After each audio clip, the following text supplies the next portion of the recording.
1980 के बाद मेरे जीवन का बहुत ही सुखद दिन है, जहां हमने फिर से भारतीय जनता पार्टी के कार्यकर्ता की सदस्यता मैंने ली है।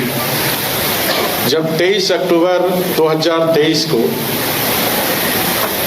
मैंने अपने राष्ट्रीय अध्यक्ष जेपी नड्डा जी के समक्ष संवैधानिक पद की घोषणा होने के बाद शपथ लेने के पहले जब त्यागपत्र देने गया तो क्षण मेरे लिए बहुत ही भावुक था,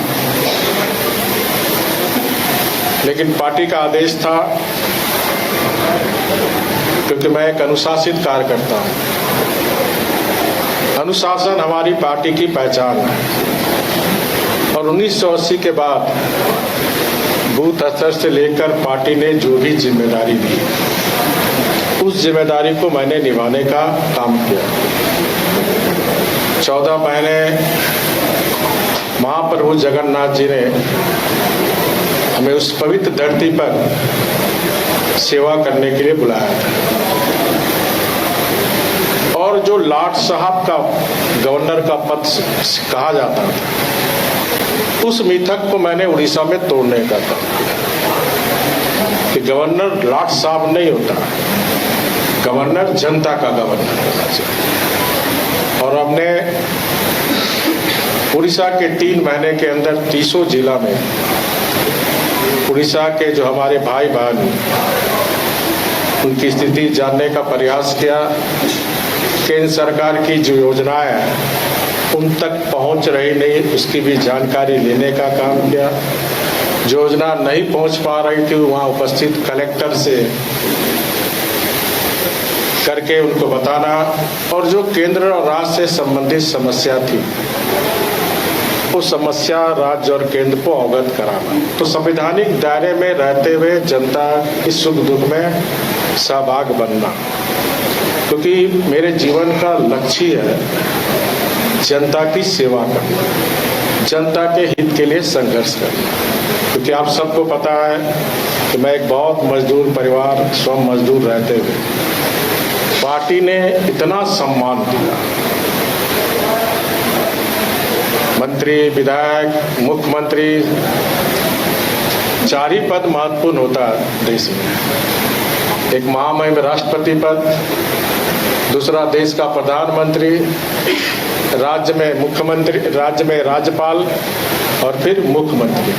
तो मेरे जैसा छोटा कार्यकर्ता को पार्टी ने इतनी बड़ी सम्मान दिया, और वैसे पार्टी का फिर मैं सदस्य बनकर अपने आप को गौरवान्वित महसूस कर रहा हूँ। और भारतीय जनता पार्टी ने फिर से एक बार सिद्ध किया पूरे देश में कि भारतीय जनता पार्टी एक ऐसी पार्टी है जहां एक सामान्य कार्यकर्ता भी पार्टी की निष्ठा से, पार्टी की विचारधारा के प्रति प्रतिबद्ध होकर काम करे तो उस व्यक्ति शिखर तक भी जा सकता है। ये सिद्ध हमने आदरणीय प्रधानमंत्री जी की भी देख सकते हैं, क्योंकि एक गरीब परिवार में जन्मे और आज दुनिया की सबसे बड़े लोकतांत्रिक देश का तीसरी बार भारतीय जनता पार्टी और एनडीए सरकार का नेतृत्व कर। तो आज मैं काफी खुश हूँ, क्योंकि मैं मूलतः संगठन का ही कार्यकर्ता रहा और संगठन के कार्य करने में मुझे बहुत मजा आता। पार्टी ने जिम्मेदारी जो भी दी उसको मैंने बखूबी निभाने का काम किया। तो मेरी, आपका जो प्रश्न जिज्ञासु होगा आपके मन में, तो मेरी कोई महत्वाकांक्षा नहीं है,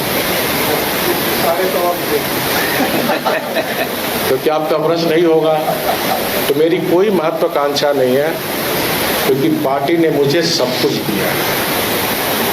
अब मेरा एक ही मिशन है, वो मिशन है कि झारखंड की अस्मिता, झारखंड की संस्कृति, झारखंड की परंपरा पर चारों तरफ से हमला हो।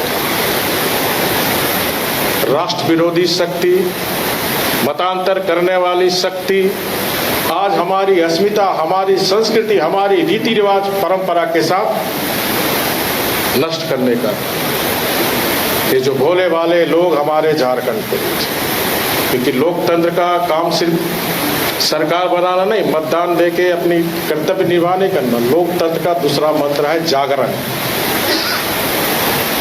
एक कार्यकर्ता की भूमिका अदा करते हुए लोगों को जगाना कि हमारी झारखंड की अस्मिता, संस्कृति, परंपरा पर जिस तरह चारों तरफ हमला हो रहा है, चाहे घुसपैठी का मुद्दा हो, चाहे धर्मांतर का मुद्दा हो, मैं सभी धर्म का सम्मान करता हूं।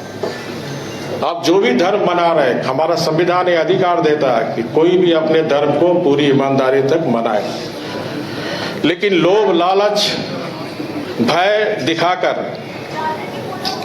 अगर धर्मांतरण करने का काम करता हो तो संविधान के खिलाफ है, इस संविधान में अंकित है। उसी तरह जिस तरह बड़े पैमाने पर घुसपैठी घुस रहे, वो राज्य के लिए भी, कानून व्यवस्था के लिए खतरा है।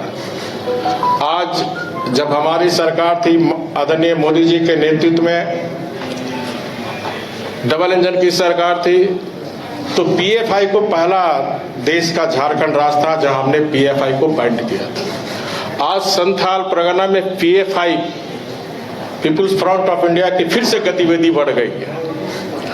आज उनको विपक्षी जो सत्तारूढ़ दल है उनको संरक्षण देने का काम कर रही है। ये जो वोट बैंक की राजनीति हो रही है, इस वोट बैंक की राजनीति मैं चाहूंगा जो हमारे सत्तारूढ़ दल के गठबंधन दल के नेताओं से कि ये सब बंद होनी चाहिए। वैसे घुसपैठी को चिन्हित कर पर और जो लोभ लालच देकर धर्मांतरण करके हमारे भोले भाले आदिवासियों की धर्म और संस्कृति को नष्ट करने का, मांडर की संस्कृति को नष्ट करने का जो षड्यंत्र चल रहा, वैसे लोग पर कड़ी कार्रवाई सरकार करे। हम सरकार के साथ ही साथ झारखंड की जनता ने जो जनादेश दिया, हम उसका सम्मान करते हैं। झारखंड की जनता ने उसे राज करने का अधिकार दिया, राज चलाने का अधिकार दिया। हमें पूरी उम्मीद है कि गठबंधन की सरकार जनता से जो किए गए वादे थे, क्योंकि किसी वादे के अनुरूप आपको इतनी बड़ी जनसंख्या जनता ने दी है, उस वादे को पूरा करने का काम आप करें। तो जनता ने हमें भी अधिकार दिया विपक्ष की भूमिका निभाने का। जिस तरह आपको सत्ता के लिए अधिकार जनता ने दिया है, तो जनता ने हमें भी विपक्ष की भूमिका अदा करने का अधिकार दिया है। तो अपनी विपक्ष की भूमिका हम लोग 6 महीना इंतजार करेंगे, जैसे प्रदेश अध्यक्ष ने भी अपने भाषण के दरमियान कहा। तो 6 महीने के बाद अगर अपने किए गए वादे को पूरा नहीं करते तो हम मानेंगे कि जनता की, झारखंड की जनता के साथ आपने विश्वासघात किया है, आपने जनादेश का अपमान किया। तो उसके खिलाफ भारतीय जनता पार्टी सामूहिक नेतृत्व में नीचे से ऊपर टीम वर्क बनाकर सड़क से लेकर सदन तक आंदोलन करके सरकार को मजबूर करने का काम आगामी आने वाले समय में भारतीय जनता पार्टी करेगी।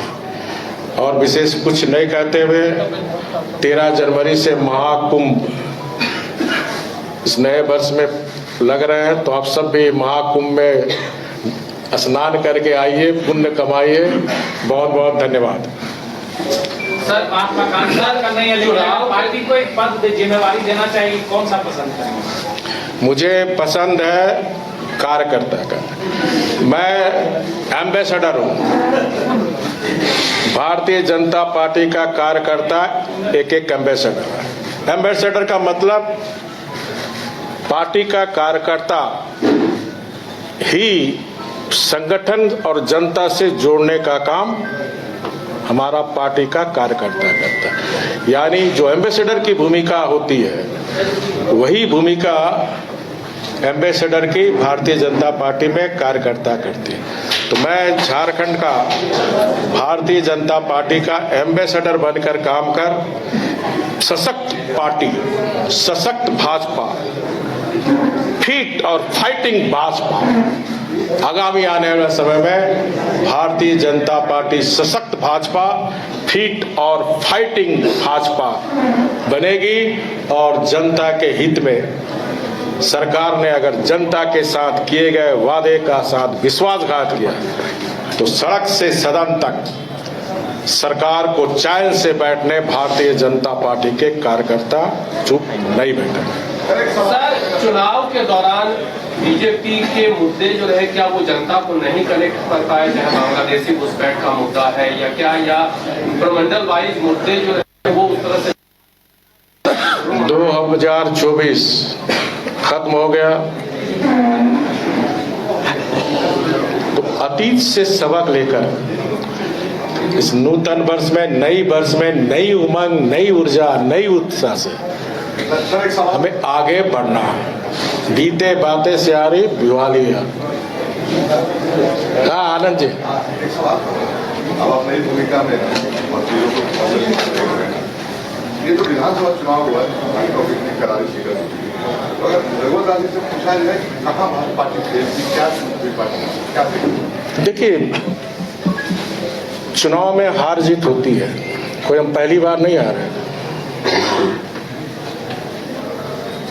मैंने अभी कार्यकर्ताओं के सम्मेलन में भी कहा, हम 1984 में दो ही थे, विपक्षी हमारा खिल्ली उड़ाते थे, परिवार नियोजन का नारा देते थे, हम दो हमारे दो, लेकिन हमारे कार्यकर्ता हतोत्साहित नहीं हुए और लगातार जनता के साथ संवाद कर, जनता के इश्यू पर संघर्ष कर आज भारतीय जनता पार्टी दुनिया की सबसे बड़ी, भारतीय जनता पार्टी आदरणीय मोदी जी के नेतृत्व में बीजेपी और एनडीए की तीसरी बार सरकार, लगभग 16 राज्यों में, केंद्र में, राज्य में बीजेपी या एनडीए की सरकार का नेतृत्व कर रहा है।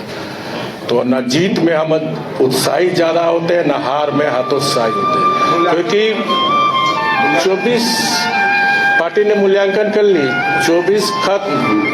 अब 2025 में नई शुरुआत, जो कमी थी उस कमी को सुधारते हुए हमें 2025 में एक सशक्त भाजपा, एक फिट और फाइटिंग भाजपा बनाने की दिशा में झारखंड प्रदेश